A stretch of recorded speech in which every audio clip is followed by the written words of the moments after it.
What's up, yo? We back. Today I'm gonna continue with these cautionary tales about my life through the streets of Baltimore and the prisons of the surrounding counties. Today I'm gonna talk about cell phones again. Hop back into talking about the bikes or whatever.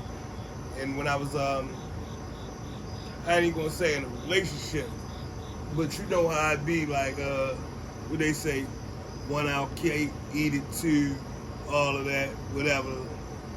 But I was dealing with this chick, and like I think I was telling y'all about the crazy chick before. Like she definitely was crazy. She definitely yeah,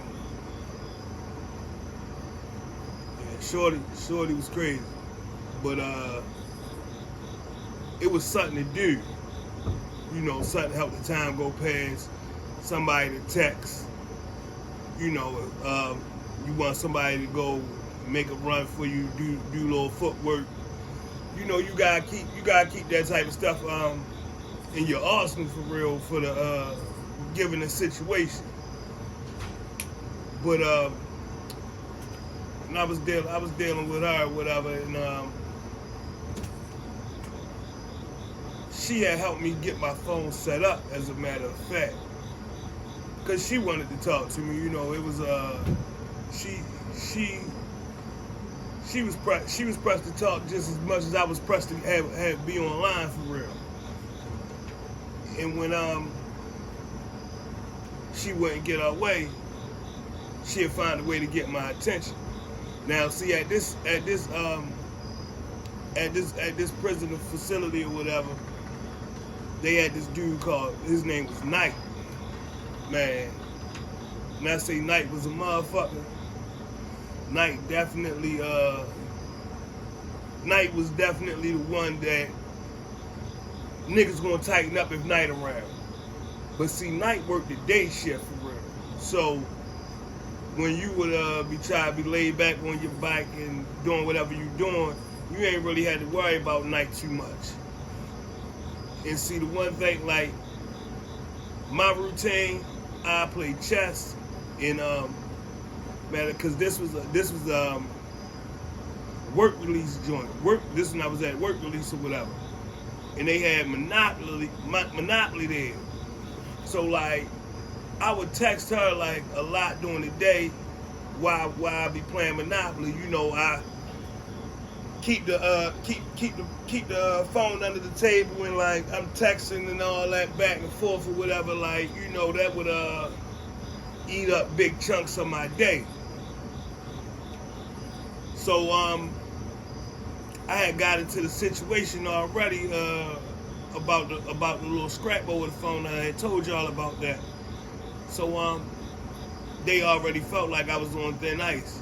And the crazy thing about it, man, I never forget it, man. When I come home, I had my daughter. We had moved into a new neighborhood or whatever. So I had put the sex offender registry on my phone, man. And I knew that this old dude, he was an old black dude for real. But I knew he wasn't right. I knew he would be slick telling on niggas and shit for real. See, you know that he was like the old dude sit over there in the corner and all he do is watch. He nosy as shit. He just watching everything that everybody doing. And I knew he wasn't right. I knew he was dropping kites or dropping notes or whatever. But I figured I'd stay out his way, he stay out mine. And when I came home and I put the sex offender registry on my phone, man, this dude face popped up big as day. And I was like, man, I knew I ain't like that motherfucker for more than one reason, man. But that I'm getting away from the story or whatever. So now me and Shorty rapping or whatever, so I think it was like $70 to set the phone up for real. So yeah, she paid it out her pocket for real. She paid it out her pocket. So it was like she had went, got the cars, whatever. Like I had bought the phone and she had went and bought the cars and everything for me to set it up. And back then it was like free nights and weekends with them prepaid phones or whatever, but you had to put a certain amount of money on the phone in order to get the free nights and weekends. So, she went ahead, shot me the cars and everything. I set the joint up. First few days, everything going cool. I'm talking to my girl or whatever, like, and me and my girl, we was jive like at the end of our relationship, but we was still like talking or whatever, but like I would be talking to Shorty and like somebody else or whatever. But like I'm texting them or whatever all day back and forth through the day or whatever. So this one particular day, she get to texting me or whatever, and like it was like a back and forth thing. So I was like, man, like I ain't even gonna respond back to her text or whatever. Excuse me. So like, and around that, and it was like getting a little late around that time or whatever. So I see her send me a message like I can keep playing with her, I'll be sorry. So I'm thinking like, fuck you gonna do? You know what I mean? So she feeling like I paid my money for to set your phone up and all that, and you can't answer the phone, you real disrespectful, da da da da da da. So boom, I falls asleep. Now when I would fall asleep, I wasn't even pressed. It was like I had to have a phone just to help me pass the days for real, because back then it wasn't like you could get on, you could FaceTime and you could get on Instagram and all that. No, it was just basically call and text. But that text would help eat up a lot of my day or whatever, help my day go past fast or whatever. So she and her feelings text me back all this crazy shit, whatever. So boom, I falls asleep. Now, if you in a place where you're not supposed to have a phone, you damn sure ain't gonna have the phone on ring or whatever. So of course your phone will be on silent. Keep it on silent. It might not even be on vibrate, because the way that I'm operating it, I don't need it to vibrate or nothing. I can see the light when I catch a message. So with my phone, with me having my phone like that, I forget that I had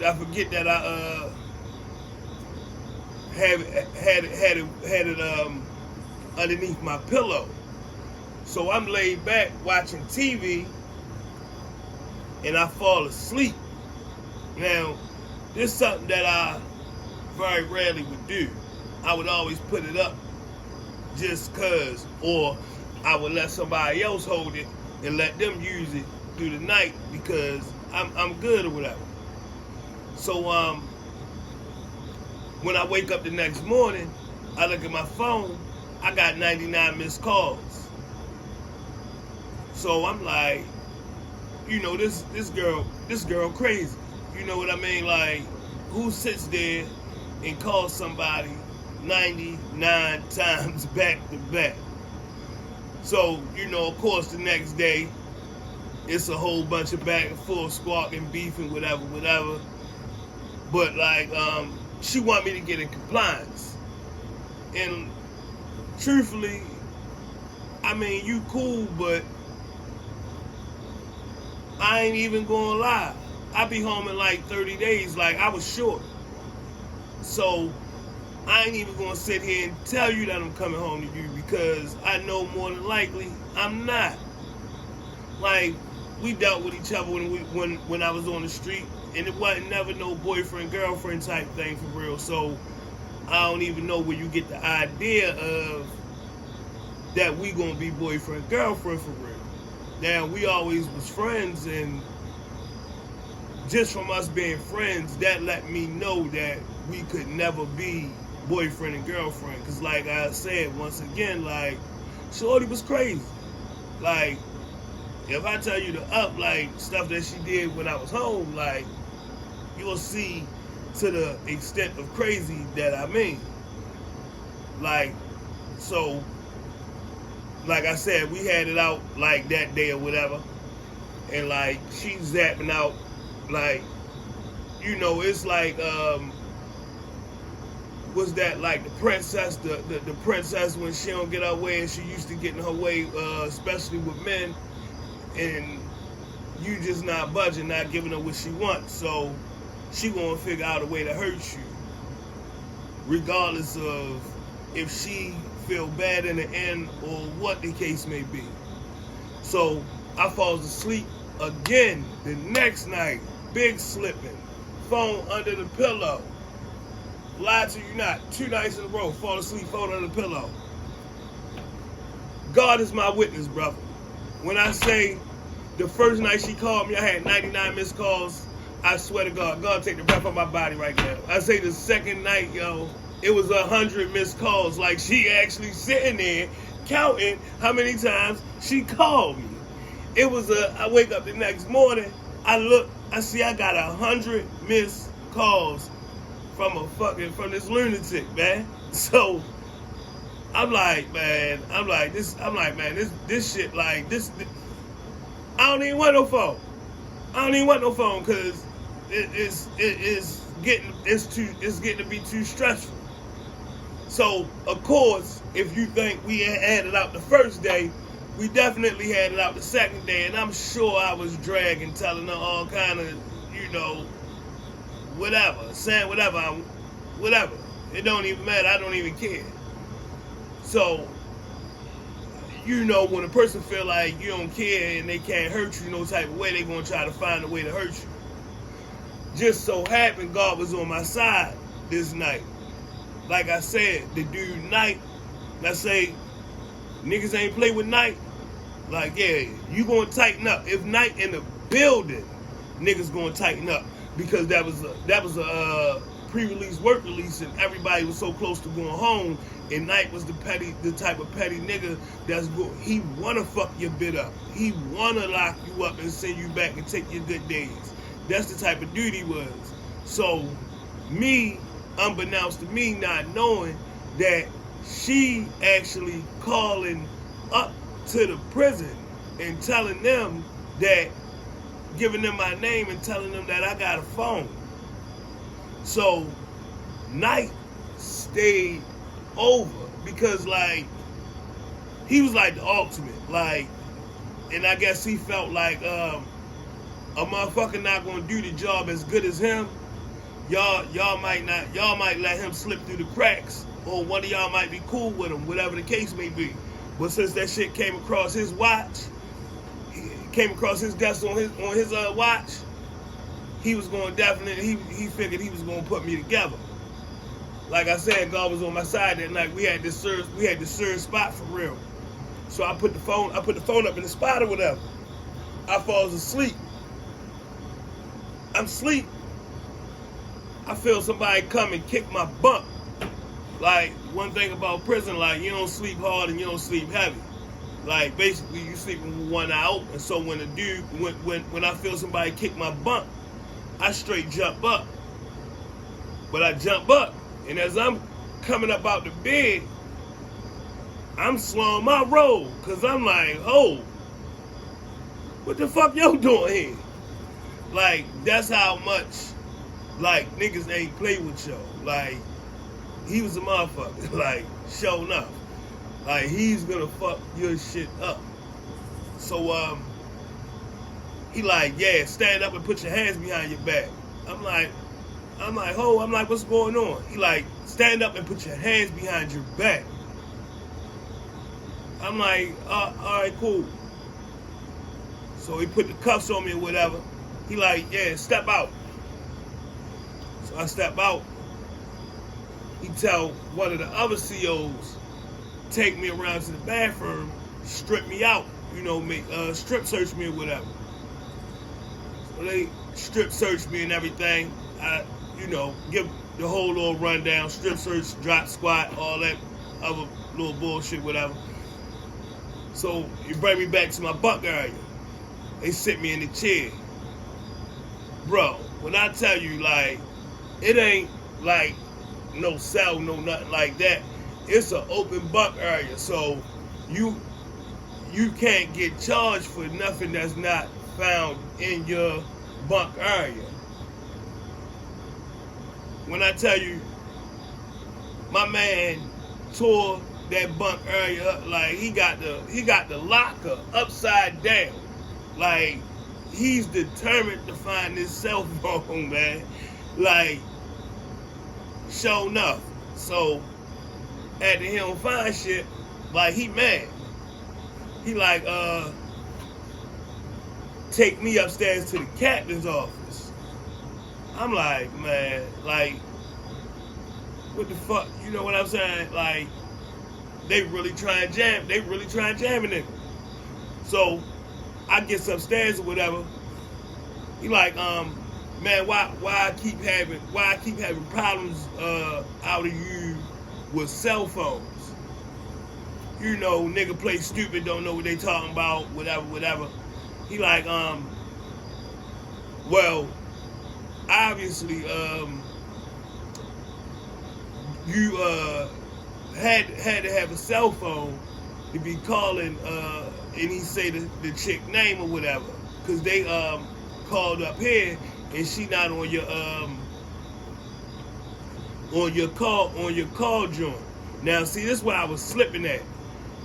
I ain't even put a call joint in because I had a phone from like the first day that I came in the building. So I'm like, look, man. So you know, I throw her smooth under the bus.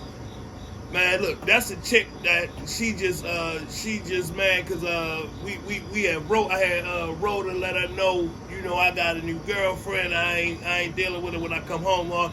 They ain't really trying to hear none of that shit for real. But yo was like, you know what? The only reason I ain't gonna fuck your shit up is because you go home in less than 30 days. Now, this the captain talking.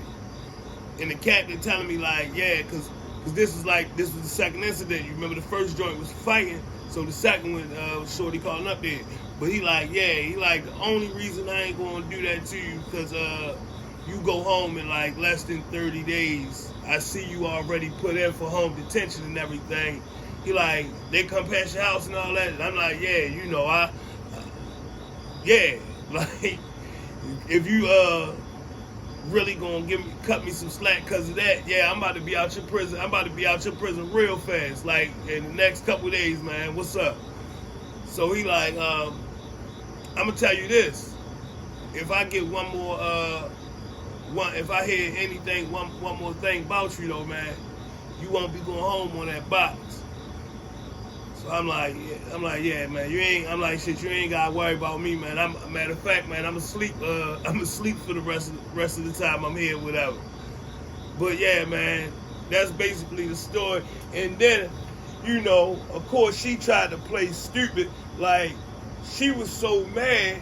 I don't know if she was mad because I still had the phone and was still using it, or they ain't locked me up for the phone. But, you know, God don't like ugly, and he wasn't too fond of her or whatever. She ain't get to accomplish the mission, you know what I'm saying? And I made it up out of there unscathed. But hey, if you stay on this side of the wall and not that side, you really won't have them type of situations to worry about. And I guess not deal with crazy bitches, right? But I'm gonna catch y'all on the next one. Remember, even if you lose sight, never lose the vision. You cut different. I holla at you.